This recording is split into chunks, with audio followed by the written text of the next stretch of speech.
جميع الأبعاد في الصور والفيديوهات الفلكية هي ليست حقيقية، ولكن لتقريب الصورة للمشاهد فقط.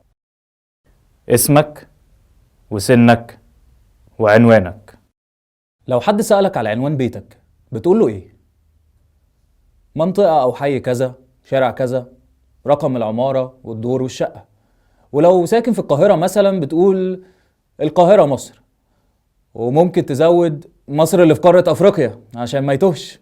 تخيل معايا بقى لو في كائنات فضائية من مجرة تانية جايبين عواماتهم وعايزين يصيفوا عندنا في كوكب الأرض، وعايز توصف لهم العنوان. يا أستاذ، هو كوكب الأرض فين يا محترم؟ هتوصفه ازاي؟ طب ايه هو عنوان كوكب الأرض؟ في الفيديو اللي فات عرفنا ان الكون بتاعنا بيتكون من مجرات كتير، وان المجرة فيها نجوم كتير، والشمس بتاعتنا نجم برضه، وموجودة في مجرة اسمها درب التبانة. طيب احنا فين بقى بالظبط في المجرة دي؟ احنا والشمس بتاعتنا موجودين في جزء من مجرة درب التبانة اسمه المجموعة الشمسية، سولار سيستم. اسمها كده على اسم كبيرة المنطقة، الشمس. المجموعة الشمسية بتتكون من الشمس في النص و8 كواكب بيلفوا حواليها، من ضمنهم كوكب الأرض اللي احنا عايشين عليه.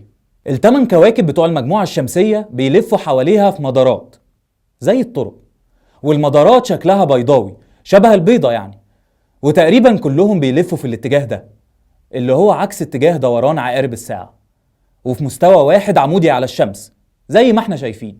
تعالوا نتعرف على منطقتنا، أو زي ما سميناها المجموعة الشمسية.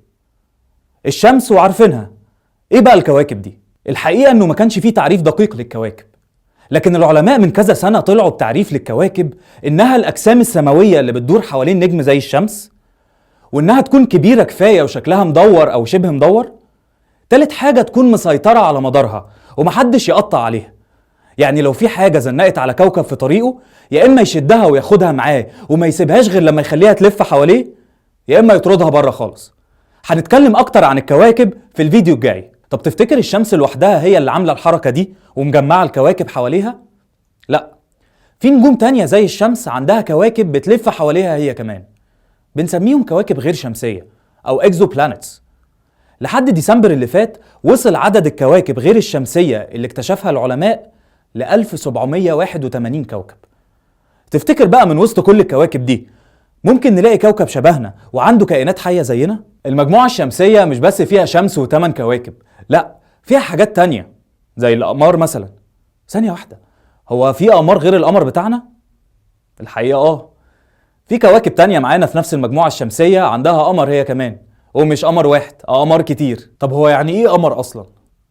القمر مون هو جسم تابع، ساتلايت، صلب، بيلف حوالين حاجة تانية أكبر منه. ليه؟ علشان جاذبيتها أو قوة شدها أكبر منه. غالبا برضو بيلف في اتجاه عكس عقارب الساعة.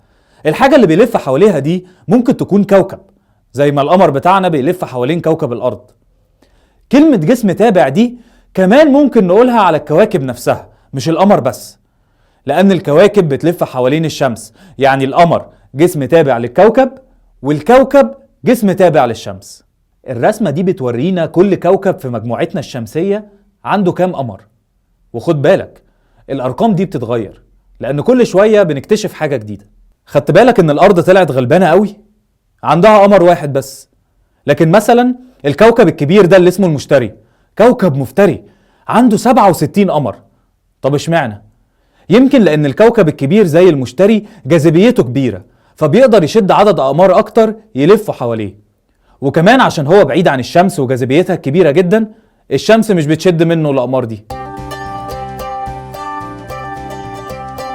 الأرض مش صغيرة وليها نطاق جاذبيتها، منطقتها يعني. لو في جسم أصغر منها زي القمر جه في منطقتها، الأرض عشان جاذبيتها أكبر هي اللي هتشده وتخليه يلف حواليها. وده زي ما قلنا عشان هو جوه نطاقها، وإلا كانت الشمس شدته منها. طب هي إيه لازمة القمر بتاعنا؟ يجرى إيه يعني لو القمر اختفى؟ أكيد له لازمة، وإلا ما كانش ربنا خلقه، ولا العلماء بعتوا أكتر من 100 مركبة فضائية عشان يستكشفوه، وفي حوالي 12 شخص مشوا على القمر قبل كده. فكر كده ودور إيه فايدة القمر وقول لنا في التعليقات. بعد ما عرفت المجموعة الشمسية بتتكون من إيه، لما تبقى توصف عنوانك للكائنات الفضائية ما تنساش تزود تالت كوكب من الشمس بعد الزهرة على ايدك اليمين، المجموعة الشمسية مجرة درب التبانة. يبقى كده عرفنا ان القمر بيلف حوالين الكوكب، والكوكب بيلف حوالين النجم، وكل ده ومعاهم حاجات تانية هنتكلم عنها بعدين بيعملوا نظام او مجموعة زي المجموعة الشمسية بتاعتنا.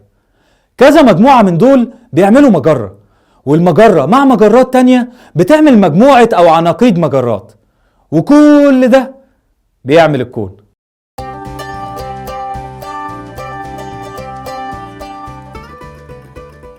قبل ما نمشي، يا ترى سمعت قبل كده عن بلوتو؟